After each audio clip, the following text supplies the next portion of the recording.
नमस्कार पिंपरी चिंचवडकरांनो, आपण आत्ता आहोत ओल्ड पुणे बॉम्बे हायवेला आणि मेट्रोचे पिलर्स दिसतात आणि हा इकडे शेलचा एक पंप आहे किंवा गोदरेज प्रॉपर्टीच्या शेजारचा हा एक खरं बघायला तर हा एक पावसाळी ओढा आहे ज्याला आपण स्ट्रॉम वॉटर लाईन म्हणतो. आणि हे बघू शकतो किती मोठ्या प्रमाणामध्ये हे सिवेज इथून हे खाली सगळं पवना नदीला चाललं आहे.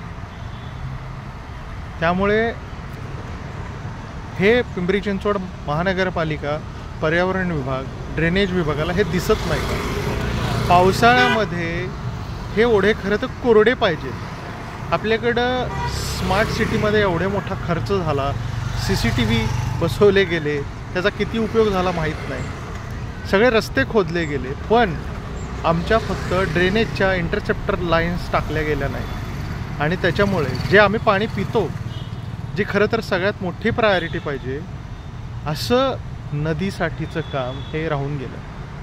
आमच्याकडं त्या स्मार्ट सिटीच्या नावाखाली अनेक प्रकल्प झाले, करोडो रुपयाचा चुराडा झाला, तो प्रकल्प देखील बंद झाला. आणि असाच एक प्रकल्प आता नदी सुधारच्या नावाने येतोय, त्याच्यात वाटोळं होणे नदीची एवढी अपेक्षा. धन्यवाद. जय हिंद, जय महाराष्ट्र, जय पर्यावरण.